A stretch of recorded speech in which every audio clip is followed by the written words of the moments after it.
Well, we're now only 2 episodes away from the season finale of Paradise, and episode 6 was definitely the most eventful one that we've been given so far, with Xavier and Robinson carrying out their plan, which connected to the movie Die Hard, and also the analogy that Xavier gave Gabriella about the cows being sent to slaughter. The illusion of an explosive scene was the very thing that he wanted to give off, with a massive reveal at the end from Sinatra. Do we believe it? Or should Xavier believe the very thing that he put up in the sky, that Sinatra is a liar? Well, let's dive into this episode and break down all that there was to take away from it. Here is Paradise Episode 6, Ending Explained. Just to let you know, this video will contain spoilers. The importance of the opening scene. This episode opened up slightly differently to the other ones, and we actually got our first insight into Xavier's wife Teri. What was clear to see was that she was the hot-headed one that wore her emotions on her sleeve in the relationship and was prepared to speak up for what she believed in, even if it made others feel uncomfortable. In its own right, it mainly showed us the dynamic of the relationship, but in the context of the episode and the way that Xavier was acting, such as putting the message on the sky, stealing the weapons, threatening to expose the truth, and also firing the flare missiles that were never going to do any damage, Xavier said the line, "Sometimes making a scene is the only thing you can do." These were the exact words that Teri said in the opening scene when standing up for Presley, and it's what she did when she was kicking off at the parents of a different student for believing that Presley should be punished. This is now what Xavier was doing, as there were no other options, so he was taking a leaf out of his wife's book. Xavier used to be the voice of reason and the calm and collected one in the relationship, but this scene showed us that not only was he taking inspiration from the person that he loved most in the world, but it also showed us that this place had changed him because he could no longer just act in a non-aggressive way. He had to turn to measures that he didn't think he'd ever need. And like what Teri said in the opening scene in the parking lot, she'd hate to be the person that's on the other side of him when somebody makes him reach his limit and forces him to make a scene. And to be fair, with what he did to Sinatra, she definitely wasn't enjoying being that other person, as the worry for her family was at the core of what she was thinking. One other thing that this opening scene showed us was the strong bond in the relationship that Xavier and Teri had, and the concern that he had with her traveling to Atlanta, something that connected to the very end of the episode and the lies that have been fed to Xavier. The importance of the Versailles Protocol run-through.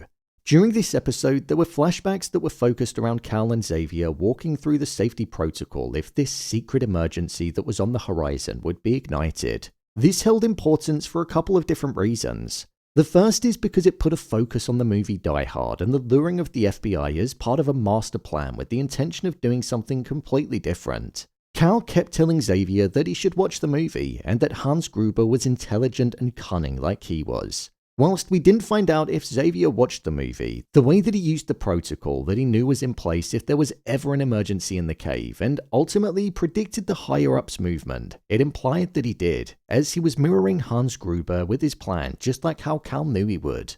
Plus, as well as that, during this scene we saw that Cal looked upon this painting that we also saw was now a relic inside of the cave and was kept in the basement. The painting showed 2 women sitting together behind mosquito nets, fooling themselves into thinking that they could protect themselves from the violence of nature. I feel like this painting was symbolic of the situation that the civilians were in. The civilians were the women in the painting, and the cave that they were living in, which they believed was protecting them, was the mosquito net. However, Sinatra and the billionaires were the mosquitoes, so it was a false sense of protection as the mosquitoes were essentially inside of the net.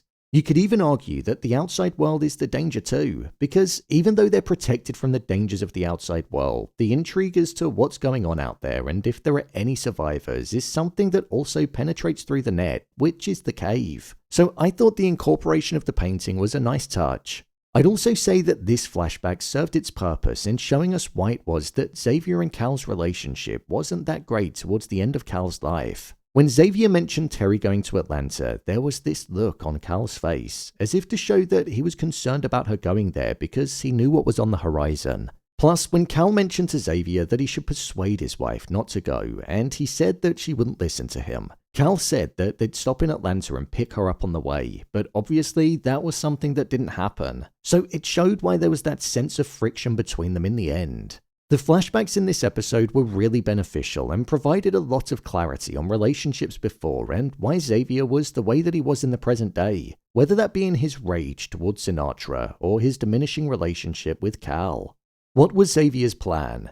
Xavier's plan in this episode was all about tricking the billionaires and Sinatra into following their emergency protocol and eventually ending up in the safety bunker that was built for them. The use of the analogy of cattle being herded up and then led to slaughter was the perfect example. Xavier first used this description on himself and the population of Paradise, being herded up and led into the cave without anybody overpowering or questioning what was going on, despite there being safety in numbers, and also that this could have been done deliberately so that the likes of Sinatra and the billionaires would be able to have total control over a population.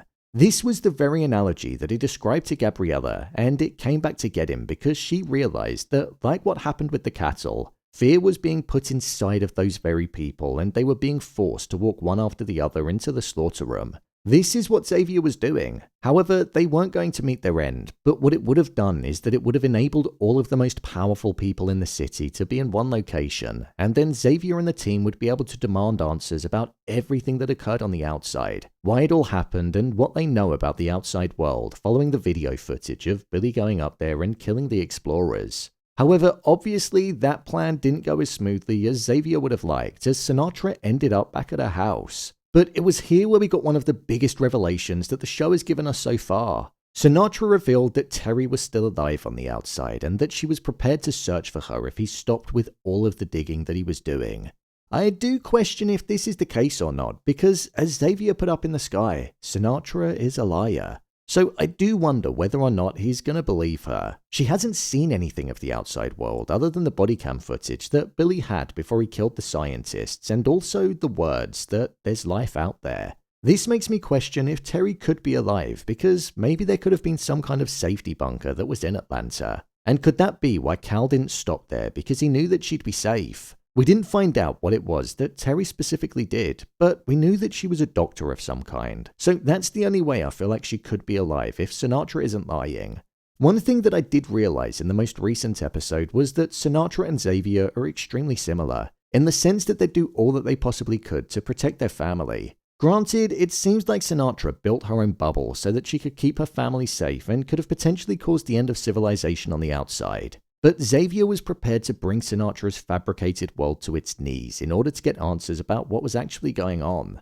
The mood of the people is something that I feel is going to be drastically different moving forward.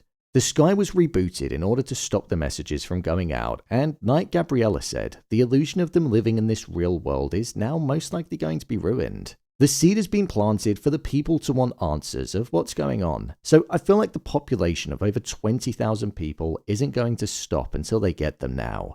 Plus, if Jeremy reveals information from the tablet about there potentially being people alive on the outside, and the fact that Sinatra ordered Billy to kill the explorers, a revolution could begin amongst the people. Who killed President Bradford?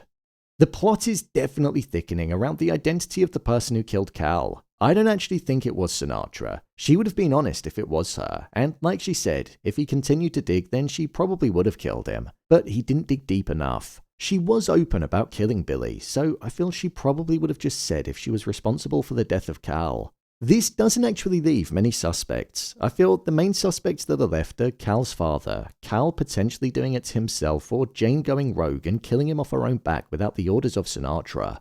Plus, there was that mysterious person that was walking around outside of the property with the flower from the bookmark on the back of his jacket, something which hasn't been touched on at all yet. We know that Cal's father wanted his son to be the perfect image of a Bradford, and was responsible for the building of this cave, which seems to have come at the cost of the outside. But with Cal digging deeper, could his father have ended up killing him because he was getting closer to the truth? It's definitely a possibility. Plus, there was that section in the previous episode where Kane said that he was sorry to his son and that he was proud of him. And in this episode, he said that he wanted to help. So there's definitely something suspicious going on with the character and a remorseful nature that's been adopted. My review of the episode. I thought this was a good episode of the show. It was the most action-filled one that we'd been given, and there wasn't even the firing of a weapon, which I thought was a cool touch. It definitely felt die-hard in its approach, and I liked the fact that it was all about predicting behavior and knowing what the opposition's next move was. One thing that frustrated me a lot with this episode was that Presley left the safety destination that her father told her to stay in. Kids will be kids, but come on. In a situation where people are being killed, I feel like you should listen to your father. But one thing I would say is that her leaving developed the plot forward in more ways than one, as now Sinatra is going to have the upper hand in having something that matters a lot to Xavier. Knocking on Heaven's Door was a really nice song to feature at the end of the episode. I feel like this was played because it was almost symbolic of Xavier knocking on the door of heaven and the search that he's going to be going on for his wife. If anything, this might go in Sinatra's favor, as she could send him out there, which would ultimately get him out of the picture and maybe cause some calmness and control to resume within Paradise. In terms of the performances, I just love Sterling K. Brown in this. I've never seen him in anything where I've questioned his ability, and this is the same. As Xavier Collins, you get the anger and passion that he has for answers, but you also get the soft emotional side that's within him when it comes to mourning his wife, but also caring for his family. Sterling K. Brown is delivered once again.